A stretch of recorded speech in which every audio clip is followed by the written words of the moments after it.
përdorim të gjithë qoshet e pasura të fjalorit gjuhës shqipe për të nxjerrë dufin legjitim ndaj një prokurorie idiotësh, por çështja është që ata nuk janë thjesht idiot.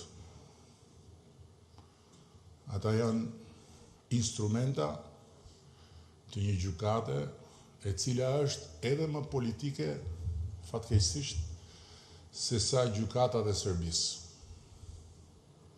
në raport me Kosovën.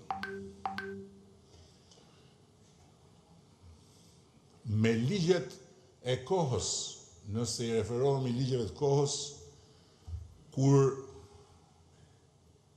ka ndodhur lufta. Dhe nëse ushtria çlirimtare e Kosovës nuk do ta fitonte luftën dhe populli i Kosovës nuk do të çlirohej, në gjykatat e asaj Serbie, dënimet e kërkuara nga prokurorët do ishin të pamundura. Sepse me ligjet e asaj Serbie, 45 vjet që do të thot faktikisht varrosje për zgjallje e njerëzve, nuk ka. Pra, drejtësia ndërkombëtare e financuar nga shtetet demokratike që për turpin e tyre vazhdojnë ta ndjekin me indiferencën më të madhe gjithë këtë katastrofë për Europën dhe për botën demokratike, përveç se për 4 njerëz krejtësisht pafajshëm, faktikisht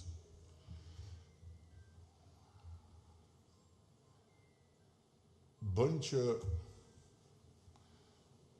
ne sot të ngrem një pikpyetje për veten tonë se çfarë mund dhe duhet bëjmë.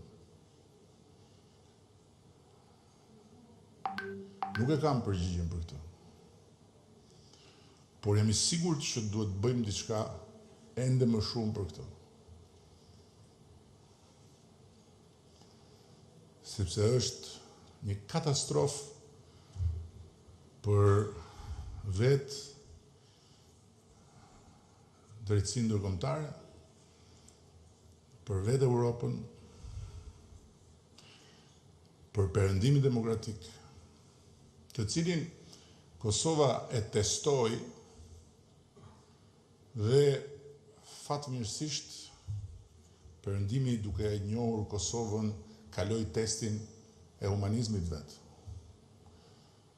Por nëse sot perëndimi nuk e kalon këtë test dhe merr përsipër varrosjen për zgjallje të 4 njerëzve të pafajshëm, duke faktikisht lënduar si s'ka më keq popullin dhe Republikën e Kosovës, atëherë ky mbetet një problem shumë i madh. Nuk di të them më shumë fjalë, po di që kjo është pengmarrje për arsye politike, jo të perëndimit si i tërë, po të atyre forcave që kanë dashur të barazojnë dy gjëra që nuk barazohen dot.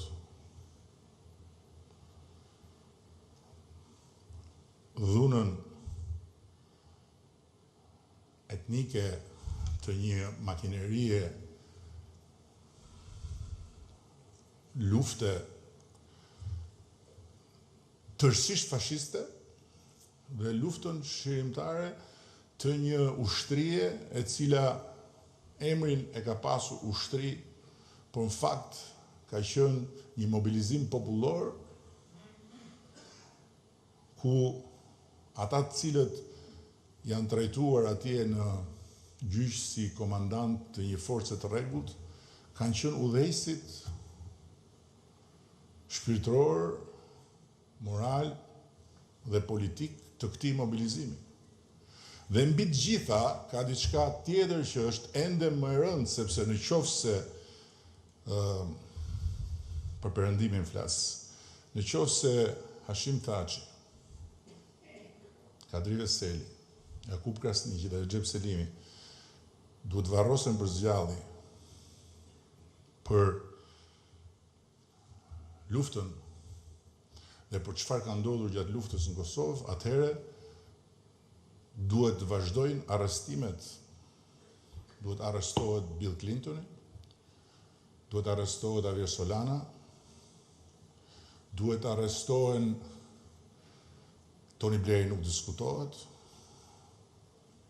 kryeministrat e tjerë të vendeve që i dhanë dritën jeshile bombardimeve, dhe faktikisht duhet të ndodhi eksaktësisht ajo që ka predikuar Slobodan Miloševići, që dhe ai bashkë me atë tjetrin Zviceranin mos gjet kur prej aty ku është. Të dy bashkë atje. Dhe kjo është e pa imagjinueshme. Por përsëri unë flas dhe më duket se çdo fjalë që them është pa kuptim, pa peshë, pa lidhje, sepse ajo që po ndodh është shumë e rëndë dhe për atë që po ndodh natyrisht duhet flasim, natyrisht duhet shkruajmë libra, natyrisht duhet tregojmë, por mbi të gjitha duhet gjejmë mënyrën të veprojmë. E përsëris nuk e kam përgjigjen se si, por besoj që bashkarisht të dyja shtetet tona mund ta gjejnë një përgjigje se si. Që në fund fare të mos i themi vetes si nuk provuam të bëjmë dhe këtë, apo dhe këtë, apo dhe këtë, por t'i provojmë që të gjitha, natyrisht brenda normave të cilave jemi nënshtruar me vullnetin e lirë dhe të plotë si pjesë e bashkësisë demokratike, si pjesë e bashkësisë euroatlantike dhe kështu me radhë.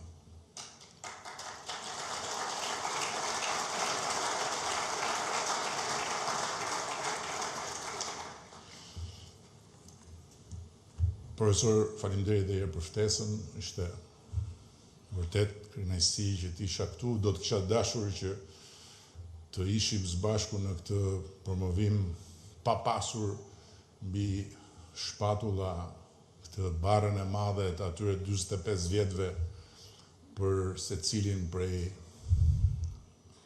4 pengjeve të drejtësisë ndërkombëtare, por siç e ka treguar dhe historia e Kosovës dhe historia e çlirimit të Kosovës dhe historia e shtetëndërtimit të Kosovës, ka sfida të cilat i zgjedhim, ka sfida të cilat na zgjedhin.